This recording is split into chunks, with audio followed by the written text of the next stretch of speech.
Hello and welcome to Talking Business with Beverly. I am your host and business strategist, Beverly Walthour, and we want to thank you for joining us. And so we know as entrepreneurs, our goal is to create time and financial freedom. And so we do this by not only addressing your business needs, but also your physical, mental, emotional, spiritual, and financial needs as well. And now join me in welcoming Dr. Carmela Nathan to the show. Hello, Dr. Carmela, how are you? I am great, thank you. Thank you for having me. You're welcome. And so I have brought Dr. Carmela on. She's just going to speak with us about her entrepreneurial journey. So Dr. Carmela, she is a leadership strategist, a systems designer, and a bias expert. And so Dr. Carmela, before we actually start talking about your journey, I love to play this game with my guests where I ask them 3 random questions. So Dr. Carmela, are you game to play the game? Yes, I'm game to play the game. Okay, cool. So let me see. What's your favorite snack? Snacks? Cheetos. Thank you, because I have people, I like to snack on celery sticks and carrot sticks. I'm like, I don't like you. So yes. So I love to hear real stuff. I love it. And so what's your favorite book? The Bible. Yes. The Bible. Okay. And I'm a bit biased, but it is. And then the third one. What is, let me, are you a cat person or a dog person? Neither. She's like, I don't like it. Goldfish? Not a pet person at all. I love it. My husband is my pet. That's it. I love it. Okay. We're going to go with the hay. Those are the best pets right there. Okay. And Dr. Carmela. So just tell our viewers just a little bit about yourself. Yeah, so I am CEO of Carmel Connections, and it is an executive leadership firm that works with leaders to get them to be the leaders they were meant to be. And, you know, we do a variety of things such as training and workshops and coaching and consulting with the leaders and their companies. Okay. And so for you, like, how did you get started on your entrepreneurial journey? I got started on this entrepreneurial journey several years ago, actually, because individuals simply asked for training, or I would find individuals who would come to me for clarity around something as they were making a decision and so on. And so in the process of doing that, I found myself saying, well, maybe I should make something out of this. And it wasn't until the last several years that I really seriously got into it, because I had been working, full time prior to that. Okay, so were you working full time and you had the business at the same time, or did you? So Yes. you were doing both. So ooh. I was doing both, and I'm glad it happened that way. I don't know that my transition would have been as good as I think it is. It's not perfect, but I don't think my transition would have been as good if I had just stepped away from work, never having done it. So some of the ramp up work was done, as I was doing something else. And so for you, how did you build both? Like, how did you stay engaged and plugged in, when you were at the 9 to 5, and we put that in quotation marks because we know it's longer than that, and then also build your business on the side? How did you do both of those things? Lose sleep. Literally. Because yes, the 9 to 5 was more than 9 to 5. And I found myself doing work for the job, weekends and nights and those kinds of things. So I had to push myself to actually get to start on my own business. And so when I left that job, I ended up focusing in and building on the things where the groundwork had already been laid. Awesome. And so for you getting started, what were some of the challenges that you faced getting started with the business? Finances, and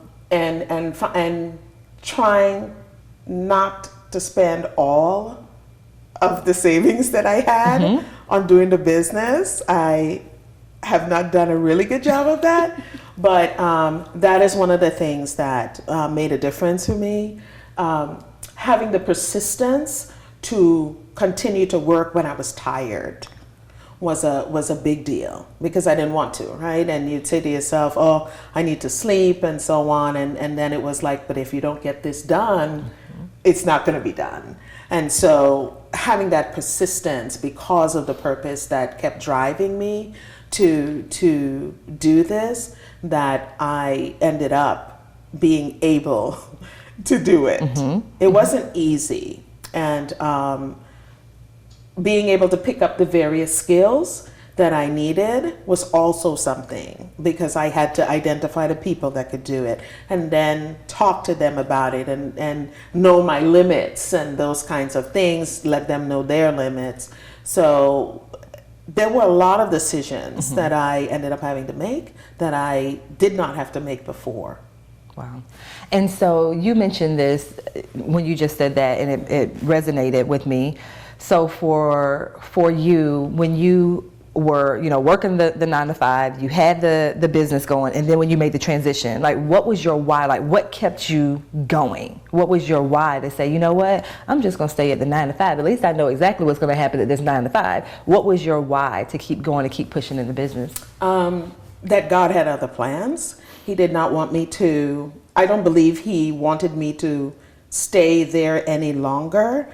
And if I needed to finish what he had assigned me to do, I needed to be away from that and devote my full attention. And I've taken the last couple of years to put out some work in that area, which is to develop texts on leadership that were not there when I was teaching leadership. And so to fill that gap is where I have put a lot of my work. That's the purpose of it. And now it's about, helping people in that purpose. Gotcha. And so is your why still the same when you initially started as to where you are right now? Is the why still the same? Yes, the why is still the same, but I would say it's clearer. It is becoming clearer what the mark is and who the individuals are that I need to tap into and reach. Wow. And I'm glad, and I love the way you said that, because sometimes people feel like I have to have everything all figured out before I get started. And so I love that. And so we're going to actually dive more into that piece right after these messages.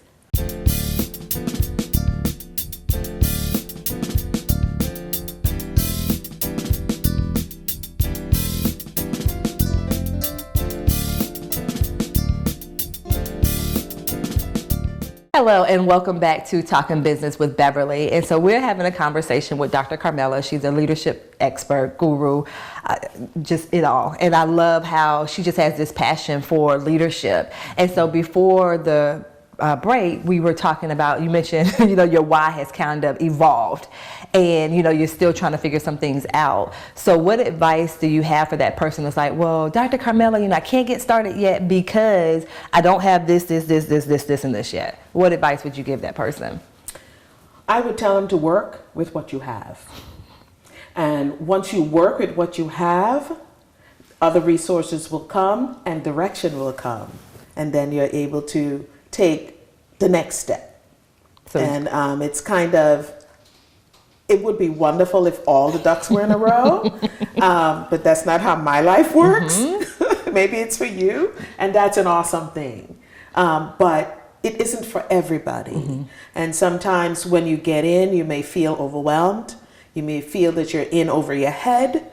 And what in the world am I doing? What was I thinking of? And this isn't what I thought it was going to be, because it's hard work.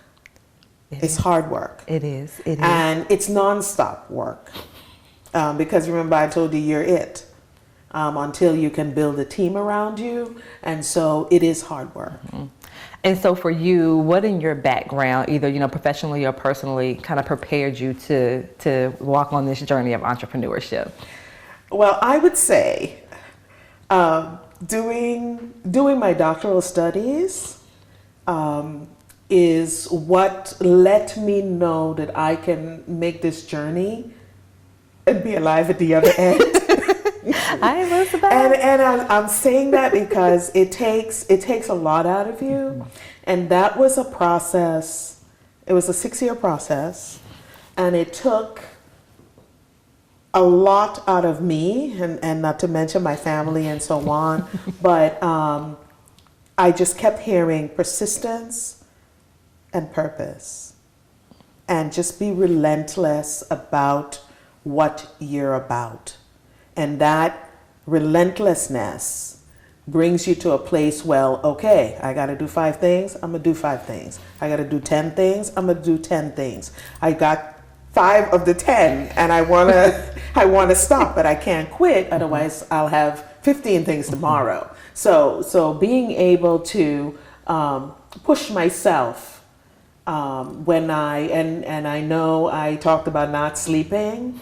Yes, a lot of the time is like working till 2 or 3 o'clock in the morning, right? And getting up early to continue. So persistence is a huge thing that I learned from my past life that I have brought into this life. Oh yes, that is true. That persistency with being an entrepreneur. So in your opinion, what's the difference between having an employee mindset and an entrepreneurial mindset? Well, an employee follows orders. The entrepreneur gives them.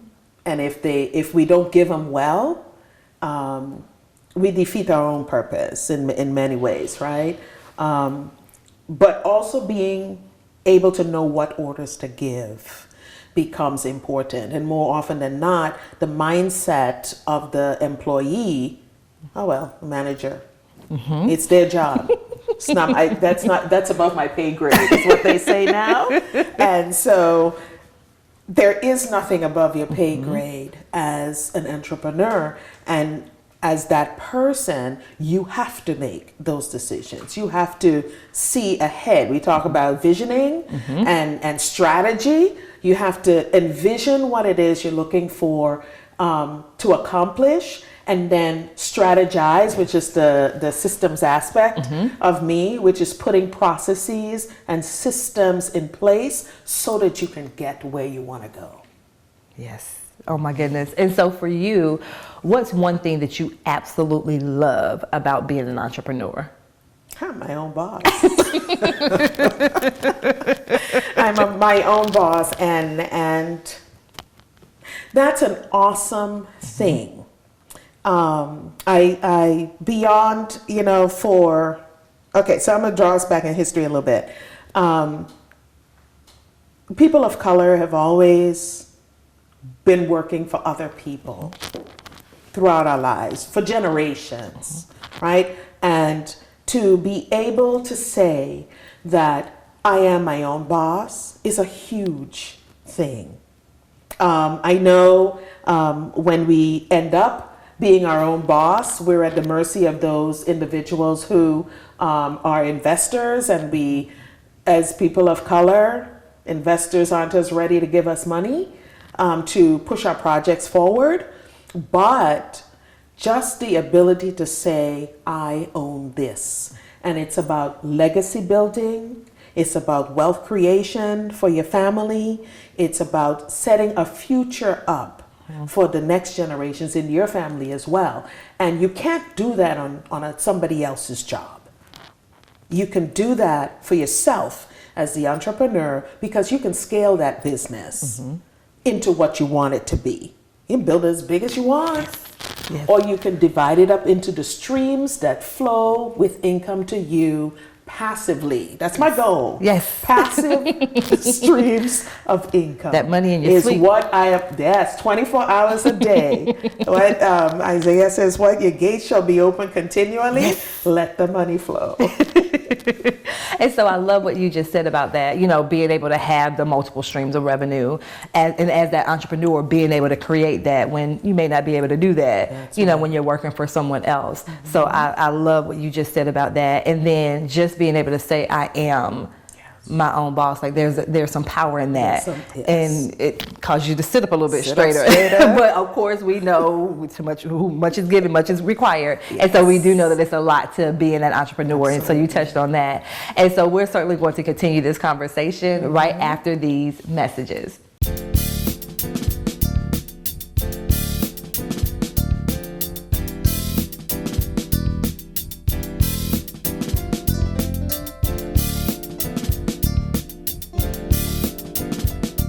Hello and welcome back to Talking Business with Beverly. So we are having an amazing conversation with Dr. Carmela. And so she was just speaking with us about her journey in entrepreneurship. And so Dr. Carmela, tell me, what are some misconceptions that people have when it comes to being an entrepreneur? Now that's a good question. I think the biggest misconception is that things will happen overnight. And missing the fact that it's going to take a lot of work and it's going to take time, and I've used the word before, persistence, to push against obstacles, right? So that obstacles will show themselves. That's the other misconception. We think there will be no obstacles. I have this wonderful idea, I have this business, and as I'm working the business, there'll be no obstacles. But I'm here to tell you that it's actually quite the opposite. And the fact that you have to look at those obstacles and overcome them, even if you have to do it one by one by one. Wow. Check them off the list, cross them off the list. There we go. I've got this. Yes. And at the end of the day, misconception that everybody will receive you. And that too is not quite true. Because there are people who don't really want to hear what you have to say, particularly if it is about truth or it's bringing attention to something that many people don't want to talk about. And so not everybody will receive your message. But what I will respond or share with you in relation to that is the realization that I have come to, and it is that not everyone is scheduled for your message. Or flip it, your message is not for everyone, is what I need to say. And so those who are prepared and ready to hear your message will take it, receive it, run with it. Those who are not will not. And you got to be okay with that. I love it. Right? I love it. And that was probably one of the biggest things for me. Sometimes I feel like they're telling me no. And I had to that no was not directed to me personally. Not you. Just That's like you said, they are not ready for that, and it's fine. And it's fine. So, you mentioned obstacles, and obstacles are part of this journey. What's one obstacle that you faced, and how did you overcome that obstacle as the entrepreneur? I would say being able to put a system in place for what I needed to do, and feeling overwhelmed because I didn't have it. And it took me a little while to get to that system and to lay it out for myself. And I had worked with other individuals, but I felt that I didn't fully understand everything I needed to understand to make it flow well for me. And so I had to pull, they say you decrease so that you can then increase and expand again. So I had to pull things in, get control of them, organize them, and then I was able to expand with the system that was built as a result.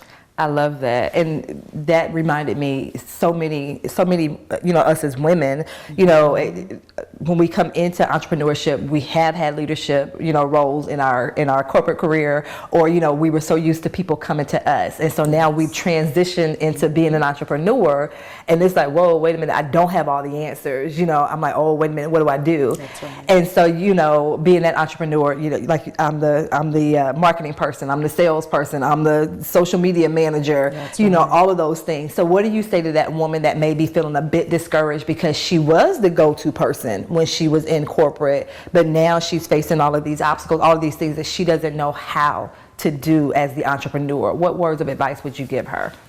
And be patient with yourself.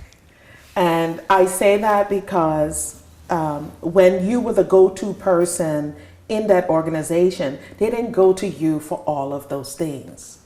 They went to you for a specific niche or knowledge base that you had, and that's what they came to you for. The social media people would run and take what they had to do. The marketing people would run and take it. So finance would run and take it, and HR would run and take it.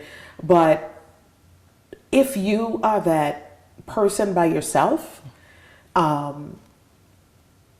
be at peace with not knowing everything, because today you can find every bit of information that you need one way or another. And if we don't beat up on ourselves, I think that our creative juices will flow faster, better, and smoother without that obstacle that we're putting in front of ourselves on our own. I love you know it. what I mean? I love that. And so, grace, have grace on Yes. yourself. Have that grace. We're so forgiving of other people, but not ourselves. Yes, be patient. So, we touched a little bit earlier about the employee versus the entrepreneur mindset. So what's, of course, when I'm working, okay, get up, go to work, get in traffic, sit in this cubicle, eat lunch at this time, get up and go home. So as an entrepreneur, do you have a typical day? And if so, what does it look like? Yes, I do. And I do have a typical day. I'll get up and I will do my meditation and so on, so that I start the day centered. And so whenever the challenges and obstacles come, I'm already centered and I'm not yanked and pulled in a variety of directions and so on. And then from that, I'll have my breakfast and then start on the initial tasks of the day. I would have made the list the night before so I know where I'm starting. And then from that list, I will simply work down the list and cross it off.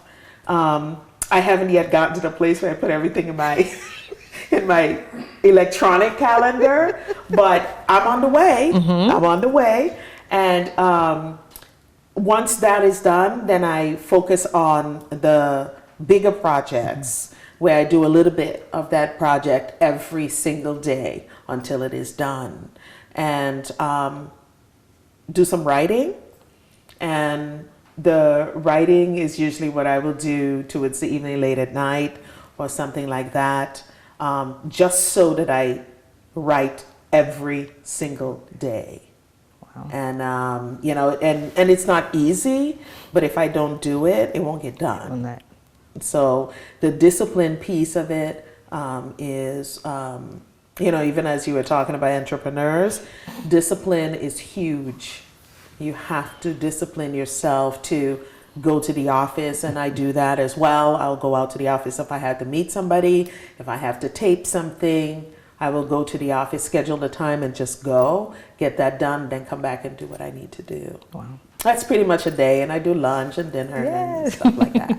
So I wanted to hear about your routine. Like, look, hey, when I'm working, I have this, but you can certainly create that routine too. Yes. Actually, it's good to have one.